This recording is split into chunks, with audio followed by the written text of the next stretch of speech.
Aparición 1. Guadalupe. México, 1531. Han pasado apenas 10 años desde la conquista española. La población indígena está devastada, entre la guerra, las enfermedades y el choque brutal de dos mundos. En ese contexto, un indio náhua recién convertido al cristianismo llamado Juan Diego camina al amanecer hacia la Ciudad de México cuando escucha música en lo alto del cerro de Tepeyac. Sube, y allí encuentra a una mujer que le habla en su propia lengua, el náhuatl, y que se identifica como la Virgen María. Le pide que vaya al obispo y le transmita su deseo de que se construya una iglesia en ese lugar. Juan Diego va. El obispo, Juan de Zumárraga, le escucha con escepticismo y le pide una señal. La señal llega el 12 de diciembre. La Virgen indica a Juan Diego que recoja flores en lo alto del cerro, algo imposible en invierno. Juan Diego sube y encuentra rosas de Castilla floreciendo en la roca. Las recoge en su tilma, su manto de fibra vegetal, y las lleva al obispo. Cuando abre el manto ante él, las flores caen al suelo y en la tela ha quedado impresa una imagen de la Virgen que nadie pintó. Esa imagen sigue existiendo hoy. 500 años después, los científicos que la han analizado no han encontrado explicación para su origen. No tiene pinceladas visibles bajo el microscopio.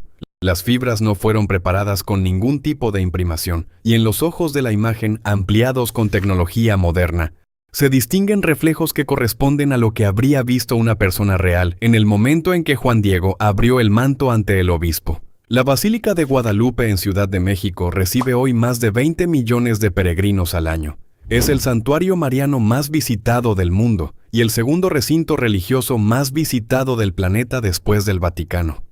Si quieres seguir conociendo la historia y los misterios de la fe católica explicados de forma sencilla, suscríbete a Entiende la Fe y activa la campanita. Cada semana 2 nuevos vídeos. Aparición 2. Lourdes. Francia, 1858. Bernadette Soubirous tiene 14 años, vive en la miseria más absoluta con su familia en una antigua celda de la cárcel local reconvertida en vivienda. Y tiene una salud tan frágil que los médicos la consideran prácticamente inválida. No es la persona que el mundo habría elegido para protagonizar uno de los eventos más documentados del siglo XIX. El 11 de febrero de 1858, mientras recoge leña junto al río Gave, ve en una gruta una mujer vestida de blanco con un rosario en las manos. Bernadette no sabe quién es. La llama simplemente aquello. Las apariciones se repiten 18 veces a lo largo de varios meses. En una de ellas, la mujer le indica que cave en el suelo de la gruta. Bernadette cava y encuentra agua. Ese manantial que no existía antes, sigue brotando hoy a una tasa de 100,000 litros diarios. El agua de Lourdes ha sido analizada repetidamente. No tiene propiedades químicas especiales. Y sin embargo, la Iglesia ha reconocido oficialmente 70 milagros médicos, vinculados a ella tras procesos de verificación científica exhaustivos, con médicos creyentes y no creyentes en los comités de evaluación. En la 16ª aparición, cuando Bernadette pregunta a la mujer quién es, ella responde en dialecto gascón local, que soy era Inmaculada Concepción. 4 años antes, en 1854, el Papa Pío IX había definido dogmáticamente la Inmaculada Concepción. Bernadette no sabía qué significaba esa expresión. Cuando fue al párroco y le repitió las palabras, él quedó sin habla. Lourdes recibe hoy entre 5 y 6 millones de peregrinos al año. Es el destino de peregrinación más importante de Europa Occidental y el centro de atención médica para enfermos más grande del mundo fuera de un hospital convencional. Aparición 3. Fátima. Portugal, 1917. Europa está en medio de la Primera Guerra Mundial. Rusia está a punto de vivir la revolución bolchevique. En ese contexto, 3 niños pastores de una aldea portuguesa reciben entre mayo y octubre de ese año 6 apariciones de la Virgen María, que incluyen 3 secretos, una predicción sobre la Segunda Guerra Mundial antes de que terminara la Primera, y un evento presenciado por 70,000 personas que los periódicos de la época recogieron al día siguiente. Los videntes son Lucía, de 10 años, Francisco de 9 y Jacinta de 7. La Virgen les pide oración, penitencia y la consagración de Rusia a su Inmaculado Corazón. Les advierte que si no se hace, Rusia extenderá sus errores por el mundo provocando guerras y persecuciones a la Iglesia. El 13 de octubre de 1917, en la última aparición, 70.000 personas congregadas en el lugar tras meses de rumores ven el sol girar sobre sí mismo, desprender colores y precipitarse hacia la tierra en lo que los testigos describieron como la certeza de que el mundo iba a acabar. El fenómeno duró aproximadamente 10 minutos. Fue recogido por periodistas anticlericales enviados a desmentir el evento. No pudieron. Los 3 secretos de Fátima son la parte más debatida. El primero fue una visión del infierno, el segundo, la predicción de la Segunda Guerra Mundial y la petición de consagración de Rusia.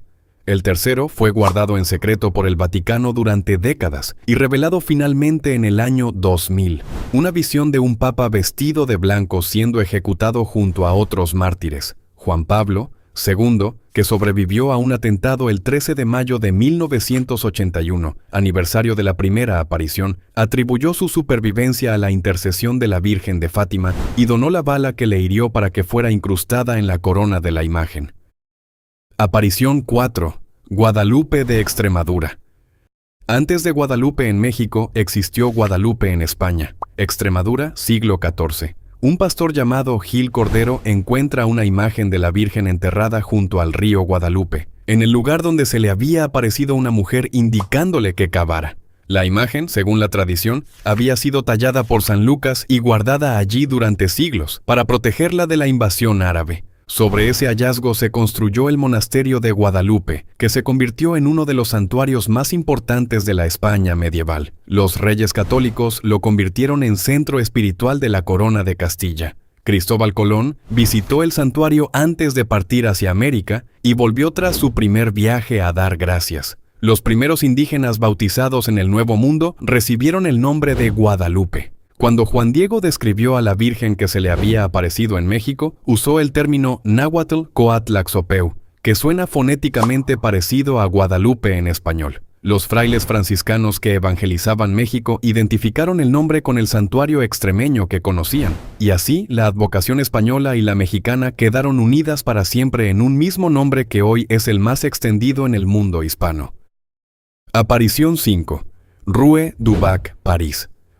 Una joven novicia de las Hijas de la Caridad llamada Catalina Labouré recibe en el convento de la Rue du Bac de París una serie de apariciones que producirán uno de los objetos religiosos más reproducidos de la historia. En la primera aparición, en julio de 1830, la Virgen se sienta junto a Catalina en la capilla durante más de 2 horas y le habla de las dificultades que vendrán para Francia y para la Iglesia. Profecías que se cumplirían en los años siguientes con una precisión que sus contemporáneos no pudieron ignorar. En noviembre del mismo año, la Virgen se le aparece de nuevo con un óvalo luminoso en las manos y le dice: «Haz acuñar una medalla con esta imagen. Las personas que la lleven con devoción recibirán grandes gracias».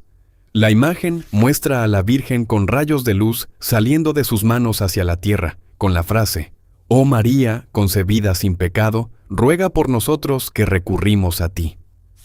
La medalla milagrosa, como se la llamó desde el principio por las curaciones y conversiones atribuidas a ella, se extendió por todo el mundo con una velocidad extraordinaria. Hoy se han fabricado más de 1.000 millones de ejemplares. Es el objeto religioso más reproducido de la historia después de la cruz. Catalina guardó el secreto de las apariciones durante 46 años. No lo reveló ni a su directora espiritual ni a sus compañeras de comunidad. Lo contó solo a su confesor, el padre Aladel, que tardó años en creerle. Murió en 1876, pocos meses después de haber revelado finalmente su identidad como vidente. Fue canonizada en 1947. Aparición 6. Medjugorje, Bosnia-Herzegovina, 24 de junio de 1981. 6 jóvenes de entre 10 y 16 años dicen ver a una mujer en el monte Krnika, cerca del pueblo de Medjugorje. Las apariciones no se detienen al día siguiente, ni a la semana siguiente. 44 años después, algunos de los videntes siguen afirmando recibir apariciones diarias. Medjugorje es el caso más complejo y más debatido de la historia mariana reciente. La Iglesia ha tardado décadas en pronunciarse, y lo ha hecho con una cautela que refleja esa complejidad. En 2024, el Vaticano emitió un pronunciamiento oficial que reconoce los frutos espirituales del lugar y permite la peregrinación organizada, pero sin pronunciarse definitivamente sobre la veracidad sobrenatural de las apariciones, especialmente las que continúan hasta hoy. Lo que sí está fuera de toda duda son los números. Medjugorje recibe entre 1,5 millones y 3 millones de peregrinos al año, cifras extraordinarias para una aldea que antes de 1981 prácticamente no existía en ningún mapa. Los testimonios de conversiones, reconciliaciones y retornos a la fe vinculados al lugar se cuentan por millones en todo el mundo. Los 6 videntes han sido sometidos a estudios médicos y neurológicos exhaustivos durante décadas. Los científicos que les han examinado han constatado que durante los momentos de éxtasis sus organismos muestran patrones que no corresponden a ninguna condición neurológica conocida. Dejan de parpadear simultáneamente en el mismo instante. Sus ojos se mueven de manera sincronizada sin coordinación visible entre ellos, y son insensibles a estímulos externos que normalmente provocarían respuesta refleja. El mensaje que los videntes transmiten desde el principio es siempre el mismo: oración, ayuno, conversión, paz. Ninguna revelación apocalíptica espectacular, ningún secreto político, solo el regreso a lo esencial. Si este video te resultó útil, suscríbete y compártelo con alguien que quiera conocer mejor su fe. Que Dios te bendiga. Hasta el próximo.